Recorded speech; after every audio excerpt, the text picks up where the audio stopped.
감사드리며 예수님의 이름으로 기도드립니다. 아멘. 오늘은 하나님을 사랑할 때라고 하는 제목으로 우리 본문을 중심으로 하나님 말씀을 듣겠습니다. 어머니들이 자식을 사랑하기 때문에 자식들을 위해서 모든 것을 희생하고 또 포기하고 고난을 감내합니다. 사랑한다라고 하는 것은 그저 말로만이 아니라 반드시 거기에 행동에 따라오는 거죠. 하나님을 사랑하는 것들도 마찬가지입니다. 성경에서는 하나님을 사랑하는 사람들에게 어떤 삶의 증거가 나타나는지, 또 하나님을 사랑하지 않으면 우리가 어떻게 살아가게 되는지에 대한 모습들이 굉장히 많이 기록되어 있습니다. 오늘 본문에는 하나님을 사랑할 때 특별히 요아스 왕이 어떤 행동을 했는가라고 하는 것이 기록되어 있고요, 또 성경을 하나님의 관점에서 좀 봤을 때 하나님께서 성경에 나오는 많은 내용들을 저는 의도적으로 뺄 건 빼시고 기록할 건 기록하셨다라고 이렇게 보고 있는데, 성경에 기록된 많은 내용들은 하나님께서 하나의 우리에게 삶의 예시를 보여주시고 또 어떻게 우리가 주님을 섬겨야 될 것을 보여주시는데, 요아스 왕에 대해서도 하나님께서는 그가 하나님을 사랑할 때 이런 삶을 살았다, 또 백성들이 하나님을 사랑할 때 이런 삶을 살았다라고 하는 것을 우리에게 말씀해주고 있다고 믿습니다. 오늘 본문에 나오는 이 요아스가 바로 그런 대표적인 예인데요. 자, 말씀드렸지만 요아스 왕은 그 어린 나이에 7세에 간신히 정말 하나님의 특별한 섭리로 그렇게 왕이 돼가지고 이렇게 이스라엘을 통치하는 그런 나이가 됐습니다. 그런데 나이가 너무 그 당시에 어렸기 때문에 제사장이었던 여호야다가 어떻게 말하면 대리청정이라고 해야 될까요? 그거를 했었는데, 이것이 이 요아스에게는 큰 축복 중에 하나가 된 겁니다. 왜냐하면 요아스는 하나님을 무척 사랑하는 제사장이었던 것 같아요. 그래서 자기의 욕망과 이익을 위해 살지 아니하고 정말 하나님을 위해서 또 나라를 위해서 그렇게 헌신했던 제사장 중에 한 사람이었습니다. 그래서 요아스가 그 당시로 생각하면 여호야다가 얼마든지 자기의 욕망을 그 요아스라고 하는 어린 왕을 통해서 그렇게 할 수 있는데도 불구하고 그는 그렇게 하지 않았어요. 그래서 나중에는 이스라엘이 거의 꺼져가는 등불과 같은 그런 상황에 처해 있었음에도 불구하고 요아스를 통해서 다시 이렇게 다윗 왕가가 이어지고 회복될 수 있는 그런 놀라운 계기로 이 여호야다가 사용이 되었습니다. 자, 그런데 오늘 본문에 보면 이 요아스가 하나님 앞에서 어떤 일을 했는가라고 하는 것이 좀 디테일하게 기록되어 있는데, 요아스는 왕이 된 이후에 그가 어릴 적에 성전에서 거의 갇혀서 정말 가장 중요한 어린 시절을 그렇게 답답하게 보내게 되었지만, 그러나 그 성전 안에서 하나님을 사랑하는 게 얼마나 중요한 건지, 하나님을 섬기는 것이 얼마만큼 소중한 건지를 배우게 됐고요. 그러다 보니까 그가 왕이 됐을 때 하나님의 성전이 말 그대로 내팽개쳐져 있는 것에 대해서 마음이 아팠습니다. 그 전때 말 그대로 잘못된 방법으로 왕이 된 아달랴 여왕, 제가 말씀드렸죠. 그리고 그 이전 왕, 사실 여호사밧 이후로는 제대로 성전이 이렇게 돌봄을 받지 못했던 것 같아요. 그래가지고 요아스가 나중에는 이 성전을 좀 수리를 하라고 제사장들에게 명령을 했는데, 문제는 이 제사장들도 그동안 바알을 섬기는 그 왕가들 때문에 제대로 제사장으로서의 사명을 감당할 수가 없었던 것 같아요. 더더군다나 생활비도 제대로 받지 못한 것 같고, 그러다 보니까 그럴 여력이 없었던 겁니다. 재정적으로 그렇게 되지 않았던 거죠. 그래가지고 이 요아스는 이 제사장들을 불러서 왜 그것이 제대로 되지 않습니까? 라고 말하면서 다시 새로운 방법으로 하나님의 성전을 재건할 그런 방법을 이렇게 하게 됩니다. 그게 이제 바로 뭐냐면 오늘 본문에 나오는 내용이에요. 그게 9절에서 제사장 여호야다가 한 궤를 가져다가 그것에 뚜껑에 구멍을 뚫어 여호와의 전 문어기 오른쪽 곧 제단 옆에 두매 여호와의 성전에 가져오는 모든 은을 다 문을 지키는 제사장들이 그 궤에 넣더라. 그래서 그 백성들로 하여금 여러 가지 사실 이스라엘 백성들이 드려야 될 은이라고 하는 것은 요즘 말하면 돈이죠. 그 은을 성전 그 제단 오른쪽에다가 두고 백성들이 죄송합니다. 그 제단 오른쪽에다가 한 궤를 요즘 말하면 헌금함 같은 거죠. 헌금함 같은 것을 만들어 놓고 그 위에 구멍을 뚫어 놓고 이렇게 자원해서 백성들이 헌금을 할 수 있도록 그렇게 만들어 놓은 거죠. 실제로 일반 백성들은 그 성전에 들어온다는 게 쉬운 일이 아니었기 때문에 어쨌든 그 백성들이 헌금하기를 원하는 사람들이 있다고 한다면 그걸 받아가지고 그 궤에다 넣으면서 이게 이제 모여지면 성전의 그 수리를 맡은 목수라든가 석수, 돌과 나무를 다듬는 사람들에게 전해줘가지고 이것으로 하여금 성전을 수리하게 했다라고 오늘 본문 가운데 기록되어 있습니다. 그리고 여호와의 성전에 드린 그 은, 그것은 성전의 다른 집기, 뭐 은이나 불집게나 주발이나 나발이나 뭐 금그릇이나 이런 데 쓰지 않고 오직 성전을 고치는 일에 쓰도록 그렇게 명령을 합니다. 그리고 오늘 성경의 15절에 보면 그 일이 얼마만큼 은혜롭게 진행됐는가라고 하는 것을 이렇게 기록을 하고 있어요. 또 은을 받아 일꾼에게 주는 사람들과 회개하지 아니하였으니 이는 그들이 성실히 일을 하였습니다. 자, 은을 받아가지고 그렇게 주는 사람들에게 정확하게 얼마 이렇게 정해주지 않았다는 얘기죠. 그냥 필요한 만큼 갖다서 당신들이 이 은을 사용해서 성전을 다시 복구하십시오 이렇게 명령을 했는데도 불구하고 그들이 굉장히 성실하게 그 일을 했다라고 하는 것입니다. 여러분, 오늘날 그 교회도 그렇고 뭐 다른 종교단체들도 그렇고 이렇게 재정을 만든다는 게 참 상당히 많은 리스크가 있고 위험이 있잖아요. 그거에 대해서 정직하지 않은 사람들이 참 오늘날 교회에도 많이 있는데 그럼에도 불구하고 이들은 하나님을 사랑했기 때문에 그런 것 같아요. 그 성전 그 제단 옆에 그 궤에 들어오는 돈을 일일이 다 계수하지 않고 필요한 만큼 갖다 쓰라고 했을 때 이걸 굉장히 성실하게 했다. 목수하고 속수가 그렇게 했다. 그 사람들은 그렇게 선지자거나 제사장도 아닌데도 불구하고 그렇게 성실하게 한 것을 오늘 본문 가운데 기록되어 있습니다. 그러면서 16절에 보면 속건제의 은과 속죄제의 은은 여호와의 성전에 드리지 아니하고 제사장들에게 돌렸더라.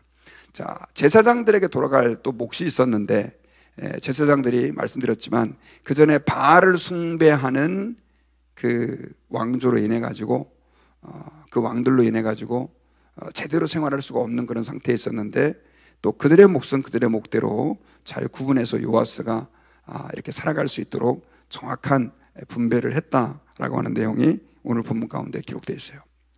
자, 오늘 제가 서두에 말씀드릴 때 하나님을 사랑할 때라고 하는 제목으로 사랑할 때 우리가 어떤 현상들이 나타나고 사랑할 때 우리의 삶에는 어떤 증거가 나타나는가에 대한 말씀을 드렸는데 오늘 본문에 보면 이 요아스가 하나님을 사랑했을 때 그는 하나님의 성전을 돌볼 마음을 가졌다라고 하는 것을 우리가 본문을 통해서 보게 됩니다. 자, 왕이 됐을 때 많은 일들을 했을 거 아니에요. 뭐 군사적으로, 사회적으로, 경제적으로 얼마나 많은 일들이 있습니까? 그런데 성경에서는 이 요아스의 치적을 기록하면서 그가 하나님의 성전을 수리했다, 이거를 아주 강조해서 구체적으로 그 방법과 과정까지 기록하고 있는 것을 보면 하나님이 이걸 얼마나 기뻐하셨는가라고 하는 것을 알게 됩니다. 여러분, 구약 성경에서의 성전이다라고 하는 개념은 그 성전 자체는 건물이었지만 그러나 그곳은 하나님이 임재하는 곳의 상징이었고 그리고 그 성전을 돌본다라고 하는 의미는 하나님을 돌본다는, 하나님을 생각하고 하나님을 사랑한다라고 하는 의미와 거의 직결되어 있었어요. 그래서 다윗이 주님을 너무 사랑했을 때 자신은 왕궁에 있고 하나님의 법궤는 마치 텐트에 버려진 것처럼 있는 것을 굉장히 안타까워하면서 성전을 지어드리려고 했지만 결국 그게 되지 않았습니다. 근데 여러분 아시는 것처럼 오늘날 이 성전은, 사실 성전 개념은 정확하게 말하면 이스라엘에 무너져버린 그 성전 개념인데, 신약시대 때는 사실 우리는 건물을 가지고 성전이다라고 부르기도 하지만 정확하게 말하면 건물과 성전은 좀 다르죠. 그럼에도 불구하고 저는 우리가 하나님을 사랑하게 되면 오늘날 그 성전의 완성 형태인 교회를 사랑할 수밖에 없게 된다는 것입니다. 여러분, 주님을 사랑하는데 저는 교회에 관심이 없어요. 주님을 사랑하는데 저는 교회가 어떻게 되든지 내 믿음만 좋으면 돼요, 이렇게 생각하지 않는다는 거죠. 제가 개인적으로 이렇게 말씀을 준비하면서 어제 생각을 해봤습니다. 처음에 저는 교회에 정말 믿음 없이 그냥 왔다리 갔다리로 다녔어요. 근데 제가 고등학교를 다닐 때 저희는 교회 건물이 학교 기숙사에 학교에 없었다 보니까 시청각실을 빌려서 수요일마다 예배를 드렸습니다. 근데 그 시청각실에는 인원이 많이 들어가야 한 60명 정도 들어가는 피아노가 하나 있고, 이렇게 1인용 의자 있잖아요. 이렇게 그 강의실에 있는, 대학 강의실에 있는, 그리고 그 당시 한 반에 많아봐야 저희 그때 한 60명 정도밖에 안 됐기 때문에 의자가 제가 기록할 때는 100개가 안 됐던 것 같아요. 근데 저희가 수요일 날 기독학생회를 모이면 저희가 1200명이 기숙사 생활을 하는 독특한 학교였는데, 기독학생회 출석 인원이 몇 명이냐면 300명이었습니다. 그러니까 그 시청각실에 빡빡하게 학생들이 모여가지고 예배를 드렸던 거죠. 목사님도 아니고 그때 선생님이 설교하시고 그랬던 기억이 나는데, 그러면 문제가 뭐냐? 의자가 모자라잖아요. 의자가 모자란데 그 의자를 그 학생부 임원들이 그 옆에 교실 2개, 3개에 있는 의자를 다 옮겨왔습니다. 그러니까 그 임원들은 시청각실에서 예배를 드리게 하기 위해서 1시간 전에 와가지고 그 학교 교실에 있는 의자들을, 그것도 여러분 접는 의자도 아니에요. 그 한국의 의자 알잖아요. 나무로 된 의자. 그거를 갖다가 막 수십 개씩, 지금 생각해보니까 100여 개를 매주마다 갖다 놓고 끝나면 그걸 다시 갖다 놓은 거예요. 근데 저는 한 번도 그거를 내가 해야 된다라고 생각을 한 적이 없어요. 그냥 당연히 의자가 있는 거지. 그래서 전 지금도 기억나는 게, 시청각실 의자가 있고 이 가운데 사람 한 명 통로 말고는 양쪽에 의자를 놓고 뒤쪽 벽 쪽까지 빡빡하게 의자를 놓고 예배를 드렸던 그런 기억이 납니다. 근데 한 번도 저걸 좀 내가 해야지 이런 생각을 안 했는데, 예수님을 인격적으로 만나고 났을 때 그때 그게 딱 눈에 들어오는 거예요. 정말 힘들겠구나 하면서, 제가 그때부터 좀 일찍 와가지고 제대로는 잘 못했지만 어쨌든 손을 거들면서 이렇게 좀 했던 기억이 납니다. 주님을 인격적으로 만나니까 예배당에 들어왔을 때 이제 좀 이렇게 말하고 그렇게 옛날에는 그냥 와서 예배만 드리는 거, 그냥 끝나면 집에 가고 이게 다였는데, 하나씩 둘씩 이게 손이 좀 필요하구나 라고 하는 것들이 보였고, 그리고 내 도움이 필요한 사람이 누군가라고 하는 것이 보이게 된 거예요. 여러분, 오늘날 사실 구약적 개념의 성전은 우리가 존재하지 않습니다. 그러나 우리는 우리 각 사람이 주님이 임재하시는 성전이고, 또 그 사람들이 모인 곳이 교회라고 한다면 저는 100% 확신하는 게 뭐냐면, 우리가 주님을 사랑한다라고 하면 그 교회를 돌볼 마음이 생긴다는 거죠. 한 사람 한 사람 성도들의 영혼을 신경 쓰면서 저 사람들이 믿음으로 살아야 될 텐데 라고 하는 간절함. 옛날에는 내가 그냥 혼자 왔다 교회에 왔다 가고 이걸로 그냥 끝났지만, 주님을 만나고 주님을 사랑하게 될 때는 어떤 사람이 교회에 나오지 않으면 신경이 쓰이는 거예요. 저 사람 왜 안 나왔을까? 전화도 해보게 되고, 그 다음 또 만나서 격려도 해보게 되고, 혹시 아프지는 않았을까? 이런 마음이 생기게 된다는 거죠. 요아스가 그런 마음으로 저는 성전을 돌보고 그렇게 수리를 하려고 했다는 것이죠. 그리고 실제로 사람들은, 여러분 말 그대로 이스라엘 백성들의 입장에서는 이 보통 그 평민들은 있지 않습니까? 성전 내부에 들어갈 수가 없었어요. 이게 제사장들만 그 성전 내부에 들어가서 사실은 성전이 어떻게 되는지 그들은 겉모습밖에 볼 수가 없었단 말이죠. 그럼에도 불구하고 오늘 성경에 보면 그들이 자발적으로 은을 가져와 가지고 그 번제단 옆에 내어놓은 그 헌금궤에 헌금을 해가지고 결국 그 성전을 하는 일들을 기쁨으로 했고, 그리고 아까 그 말씀드렸던 것처럼 그 석수와 목수까지 일하는 사람들까지도 하나님을 사랑하는 마음이 이 요아스로부터 전염이 돼가지고 결국 어떻게 합니까? 사실 속이려고 마음만 먹으면요, 이 요즘도 마찬가지지만 이 건축을 하는 분들이라든가 목수라든가 석수들은 말 그대로 한 1,000불짜리를 갖다가 1,200불입니다 1,500불입니다 뭐 얼마든지 이렇게 속일 수 있잖아요. 요즘같이 뭐 영수증으로 찍어서 나오는 것도 아니고. 그럼에도 불구하고 그들이 성실하게 그 일을 했다라고 하는 것은 하나님을 사랑하기 때문에 있어진 일이었다라고 하는 것입니다. 성경에서 왜 이걸 기록하고 있느냐? 우리가 하나님을 사랑하면 바로 그런 마음으로 살게 된다라고 하는 것을 우리에게 보여주는 거예요. 지난주에 우리 교인들 가운데 한 분이 그런 얘기를 하더라고요. 이번에 한국이 굉장히 시끄러운 계엄 사태하고 지금 이제 탄핵 계속해서 이렇게 사태로 접어 들어가고 있는데, 자기 고향에 있는 어머니가 저 먼 시골에서 서울 국회까지 와가지고 그렇게 막 추운 날에 지금 이 문제를 가지고 항의를 하고 프로테스트를 좀 하고 있다고 걱정을 많이 하시더라고요. 근데 여러분, 왜 사람들이 그 추위에 여가지고 그렇게 하겠어요? 나라를 사랑하기 때문에 그런 것입니다. 여러분, 우리가 주님을 사랑한다라고 했을 때 우리는 주님 사랑해요 노래하는 것도 굉장히 중요하지만, 그러나 우리가 주님을 사랑한다고 했을 때는 그 삶에 그 증거들이 나타나야 된다고 하는 것이죠. 저는 저와 여러분들이 주님을 사랑하는 것과 그리고 주님께 헌신하는 것, 또 성도들을 돌보고 교회를 사랑하는 것이 구분이 되지 않았으면 좋겠습니다. 제가 늘 강조했지만 예수님께서는 이 교회와 성도들을 핍박했던 사울에게 나타나가지고 사울아 사울아 네가 왜 나를 핍박하느냐라고 말씀을 했습니다. 사울은 이제 사도 바울이죠. 그 사울은 예수님을 핍박한 적이 없습니다.